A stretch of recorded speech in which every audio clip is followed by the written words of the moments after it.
Welcome to a new episode of the Peak Signing Agents Podcast. I'm recording from my home office today where I'm helping you become the best notary and signing agent that you can be. I'm your host, Derek Van Otten. You can call me DVO if you'd like. And on this episode, I'm talking about basically the things we have to do as entrepreneurs. I'm working from my home office right now. It's a Sunday night. It's late at night. Just wrapped up a long holiday weekend from the 4th of July, and I hope you had a great 4th of July weekend. But with the long weekend, I wanted to take advantage of it, but that just means more for me to catch up on a Sunday night as I get ready before I head to bed. And I'm just getting some things ready, and I thought, I want to talk about this and share what I'm doing right now. It's not the funnest thing I'm doing as part of being a business owner, but it's just things that must be done. So I want to talk about it. And one thing I want to say, this is something that I learned from some indirect mentors. And if you don't know what that means, I talk about having direct mentors. Those are mentors that you work with, that you talk with, that they know who you are and you are accountable to them. And then there's also indirect mentors because maybe you follow them from afar. Maybe you follow them on social media or YouTube or podcasting. Maybe you read their books, watch their interviews. You just admire them, and so you look up to them, and they've become like mentors to you. And indirectly, they become mentors to you. And I've had indirect mentors who talk a lot about what I'm going to say, and that is, when you're working in business, when you're getting into business. And a lot of us come from an employee mindset, an employee background. We were employees and we had employers that employed us and we had to follow, certain rules. And now we go into the business world. Now we are the boss. We are our own bosses, which can be good and bad because especially if you haven't been a business owner before, it can be bad. You don't have the right disciplines that you should have maybe.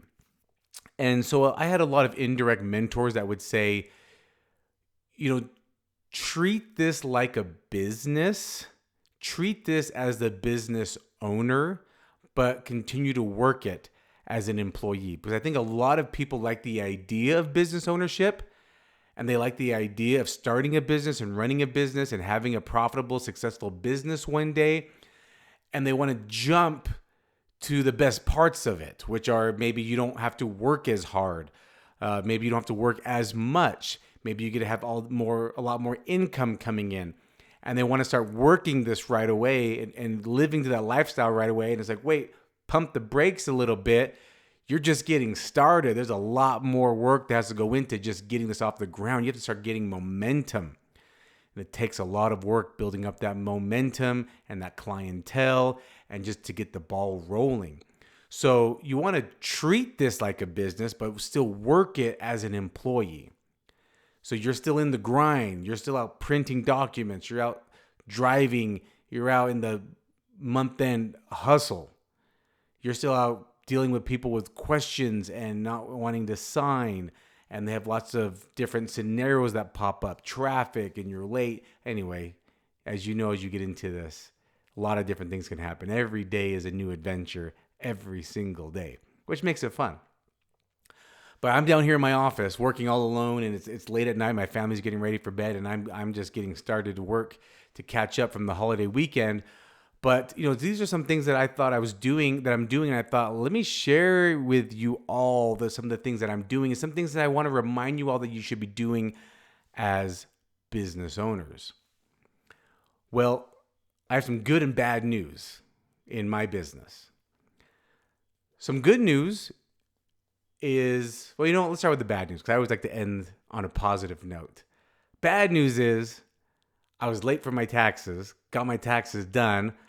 I owe a boatload of money to the IRS federally and to the state. So not fun. That's kind of what I'm working with right this second.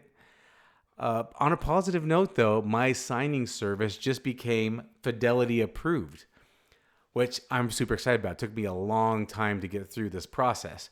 If you don't know, if you're new to the notary world, or even the signing agent world, Fidelity is one of the largest title companies in the country.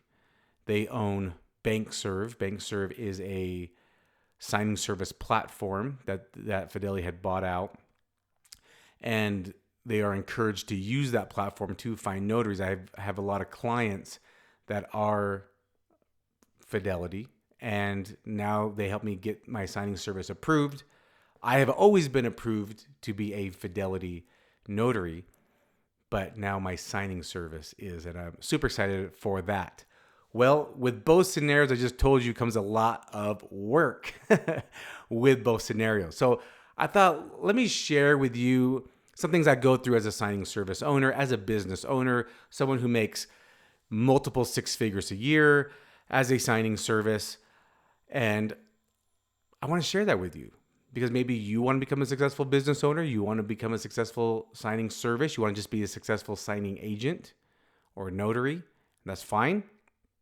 So let me share that with you. Some things I think that is very important for a business owner is keeping up with your taxes. Okay, pay attention to tax laws. What are the things you can write off? You want to write off as much as you can as a business owner, okay? What are you legally able to write off? You know, one thing I did to help me with my taxes, to understand taxes better and write-offs, is I took a course. I took a tax course. It was a few months with a large tax service. I mean, when you think about doing your taxes, there's a few big companies that come to mind. And I took a course from one of those companies. And it was free. And they came in and they taught you certain tax laws. And it was very beneficial for me. So that's something that I did, is I wanted to understand taxes and tax laws better. I'm not going to give tax advice on here, but I wanted to understand things I could write off legally and help reduce my taxable income. Another thing is estimates. I send in quarterly estimates to the IRS every quarter. I send a quarterly estimate based off what my CPA tells me I should send. This is where I got some hot water. I wasn't sending enough quarterly estimates. And now I see where I did the math wrong, and I have a significant tax bill due to the IRS and to the state that I live in. So it's pretty significant. I mean, when I say significant, it's tens of thousands of dollars. Luckily, I try to run a profitable business, and so I have those funds that I'm able to send to the IRS. And now I will do a better job. I took it as a learning experience. I will do a better job sending in the correct amount for my quarterly estimates. But lesson learned. Luckily, I have the funds. And I just getting ready to pay those right now. But anyway, a good business owner sends quarterly estimates and knows how much not how much, right? But, is looking for ways to write off expenses and knows what they can write off and not is just frivolous. I've had notaries say, hey, I had to go downtown to do the signing for you and I had to pay a parking pass. I'm like, well, then we'll write it off on your taxes. That's something you can write off. Let's just say you missed the deadline. You went in and said, hey, I need to overnight this package. I totally dropped the ball and I left this package in my car. I need to overnight this right now. And they're like, okay, it's $50. Hey, you can write that off. I had a situation where the power in my vehicle, the battery wasn't charging, and I had to print a last minute signing. And so I just printed the documents. I went to, I think it was a FedEx office, went there, and I got the receipt so I can write that off. So I keep my receipts. I have a filing cabinet. In fact, if you're watching on YouTube, you'll see right over my shoulder, there is a filing cabinet, and that's where I keep all my receipts. So if the IRS said, hey, we want to audit you, hey, you know what? I kept my receipts. I'm good. I mean, I don't want to, but I'd be okay if I did. So that's something that a good entrepreneur, business owner will do, is stay on top of their taxes. Other thing you should stay on top of is your bookkeeping. Your bookkeeping. Are you getting paid? Are you a busy notary and signing agent and you are sending out invoices? You should be sending out invoices per your client's request. Are you sending out those invoices? And are you following up to make sure you are getting paid. You want to make sure you're getting paid. I actually pay a bookkeeper. I have a bookkeeper that I pay money to help me stay on top of it all. So if you can't stay on now in the beginnings, I was on top of all this. This is what I did. I had spreadsheets and I was on top of it, making sure I'm getting paid and requesting that. The more appointments that we get coming in, I cannot stay on top of it as much. The more volume we get, I have to pay someone, I have to outsource that. Okay? So that's something that you should do as a good and current or future successful business owner, is staying on top of your invoicing and bookkeeping. And if it is becoming overwhelming for you, then you hire someone to help you so that you are getting paid. I'm not saying that people are out there to purposefully not pay you. It just happens. You know, I've done it too. I've made the mistake where I didn't pay a notary. They reached out and said, hey, I never got paid for this. And I looked and I said, I think you're right. I don't think I paid you. And I sent the payment. I've done that with my clients. You know, my bookkeeper says, we did not receive payment on this. Let us know if this was a bookkeeping error. And they've said, you know what? Sorry. We'll do this right away. We apologize. We just respond, no problem. Because we know that's not their intention. It's just accidentally happens. Hence why there are bookkeeper positions out there, because it happens, not always on purpose. All right. So those are some things that are very important. Another thing, if you are a signing service owner, I think something that's very important that you do is pay your notaries. That's what we're talking about that I just kind of mentioned. I think it's important that we pay our notaries. I want good quality notaries, and if they don't get paid, they won't want to work with me again. And I want to make sure I pay them because they did a great service for me. And they are due that money. So I think it's very important that as signing service owners, we pay the notaries that we hire. I think that's very important. Some other thing going through with this fidelity approval is I had to stay on top of my background check. I don't really work with signing services anymore, so I don't really keep up with my background check through the NNA. Well, my fidelity clients reminded me, and they said, "Hey, just what I want you to know, you're fidelity approved, but you have not renewed your background check. You need to keep that renewed." And I said, "Oh my goodness, okay." So I had to go renew my background check and submit that. So I said, okay, that is something I need to stay on top of. So that is something as I own a signing service, I will always have to stay on top of having my background check done. And now a new thing for me to do is maintain that I am following up that when I hire for my fidelity clients are fidelity approved. So that is something now that I must do. Also, something you want to do as a notary, just as a notary, stay on top of your commission. When does your commission expire? You should have your commission date memorized. You should know to plan ahead to renew your commission months in advance. Know your state laws and know months in advance when you can renew it. Nothing is more frustrating than having a preferred notary and say, hey, I got a job for you. And they say, oh, I can't do it. I'm waiting for my new stamp to arrive. I'm like, why did you wait till the last minute to renew your commission? So you should renew your commission months in advance, know your expiration date, so you can go through the proper channels of getting your background check, doing any training recertification, and then ordering your new stamp with your new commission number and expiration date, whatever your state has. That's just an example of my state. So I stay on top of that right away. I never let my commission expire. I would never. One thing I'm proud of is I feel like I know my state's laws inside and out. And I think you should as well. I think you should master your craft as a business owner. You know, I have a brother-in-law that had a mechanic shop, and I told him, I said, listen, bro, you've got to stay up on two things. You've been a mechanic for years, and you know all about mechanics. You are now starting a mechanic shop. You need to understand business. So you need to study business now.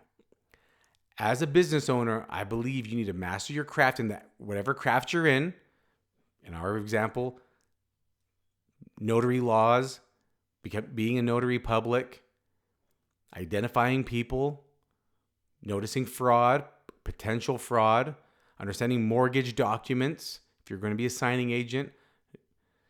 And then, so understand, you master your craft, number one. Master two, understand business, things I'm talking about right now. Understand business. And then you marry it. So I told my brother-in-law, I said, bro, you already understand mechanics. You've been doing it for years. So number one. Two, you need to master business now. Understand all different aspects of business. And then number three, you need to master running a mechanic business. So understand business, then understand the mechanic business.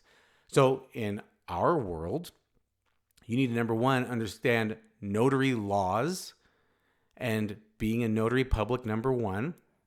Then number two, understand business, what we're talking about on this episode here. Understand business and what you need to do to be a successful business owner. And then you marry it, running a successful notary business. Okay? That's just, again, my opinion. And what is something you should be doing as a business owner in our world? I think it's, going through what I'm talking about, your bookkeeping, marketing, and sales techniques as well. I think that's a huge part of being a business owner, and especially in our world, is marketing and sales techniques. How do you market? You might want to market direct to title and mortgage and real estate offices, or you might want to market directly with signing services. Either one is fine, whatever you choose to do. Maybe you do one now and then you switch to another later at some point. That's fine as well. But you need to understand marketing. How often are you marketing? What are you saying? What are your sales techniques when you're out there marketing? What are you saying to get new sales? And then again, as you grow, you might hire other people to do that. You might hire people to do your CRM and marketing. You might be paying for a CRM program. You might pay sales associates to go out and do sales for your signing service. These are just things as your business grows. Social media is free. That's a great way to be marketing your business, showcasing your business through social media. So these are things that you can be doing right now. I think especially if you're a signing agent, you're running out of supplies. You should not be running out of supplies. You should know the quantity you have of paper. How many paper reams do you have? How many pens do you have on stock? How many clips? I mean, these are things that we use daily. Toner. Do you have backup toner? But you don't want to overstock. You don't want boxes and boxes unless there's like a killer deal going on. It's like buy one, get one free, You don't want tons of inventory as well. So you don't want too much toner on hand, too much paper on hand. You don't want to overstock. You want just the right amount. You don't want to find the best deals, but you don't want to run out either. As I'm getting my fidelity approval, some things I have to do is get the right type of insurance. A lot of notaries, I'm still surprised, they only get the NNA's E&O insurance, error and omissions insurance. That does not cover loan signings. Plus $25,000 is not enough if you want to be a successful, busy signing agent. A lot of companies want you to have at least $100,000, but think again about it. The E&O insurance protects you. A bond, you're required by law to have a bond to protect the public, but the E&O insurance protects you. If you get sued, is $25,000 going to be enough? That might not even be enough to cover an attorney's retainer fee. You need more insurance anyway. I just had to get a whole bunch more insurance. I had to double my E&O. I had $1 million. Now I have $2 million. I had to get $2 million. I not only have to get a larger E&O insurance, I had to get a crime insurance, all right, a crime bond. I had to get general liability insurance, and I had to get some type of an umbrella for car insurance. So I had to get multiples of insurance. That comes out of my expenses. I have to pay for that. I think a lot of people don't realize how much overhead signing services have. I have schedulers. I have all these different types of insurance. I have supplies. I have to pay programs to pay my employees and pay the notaries. There's that software. I have to pay for that. I have to pay for bookkeepers to make sure I'm getting paid as well for my clients, so I can pay. So these are things that are all expenses that come out of my business before I even get paid. My employees and my notaries get paid first. Then my vendors, like, insurance, the signing platform that I use, the signing service platform, insurance, supplies, things like that, other vendors that I have to pay, they get paid next. My family's the last to get paid. So, there's a lot of expenses that go into running a signing service that unless you run a signing service, you wouldn't realize or know, or that I'm now sharing with you so you have an idea of how it works. All right. And again, if you think I'm missing something, I would love for you to go to YouTube and write in the comments anything else you think I'm missing that in general, as a business owner, something that we should keep in mind as business owners, but specifically too as well, being notaries public and notary signing agents, or signing service. Some things that we should also keep in mind. I'd love for you to go to YouTube and comment on this episode if I am missing anything else. But I just want to share that. That's just kind of some of the things I'm going through right now, some wins, some fails in my business, the things I'm working on and improving and getting better on and taking as learning experiences. And I want to share that with you so that you don't make the same mistakes that I make, so that you continue to be a successful business owner. You become a successful notary service. You become a successful notary signing agent. You become a successful notary public. Whichever path you find fits best for you, I want you to be the best at it. And use this podcast, use this YouTube channel as a shortcut to learn from mistakes, to improve and get better. That's what I want from you. I want you to continuously get better. Be better than me. Be better than the next person. Don't compare yourself to other notaries or signing services. Don't compare yourself, but maybe you want to compete with them. Maybe network with them. Make them your peers. Be accountable with them. And have fun running your notary business.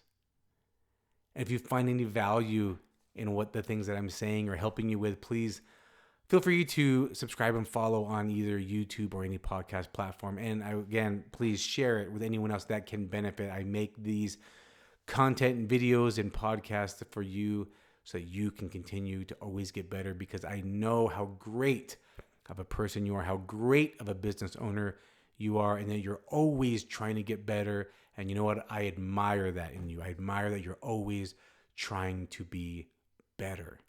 Not just better as a business owner, but better as a significant other, as a parent, as a friend, as a neighbor, as a family member. You're always trying to be a better version of yourself for them. All right. And I'll catch you on the next episode. Bye.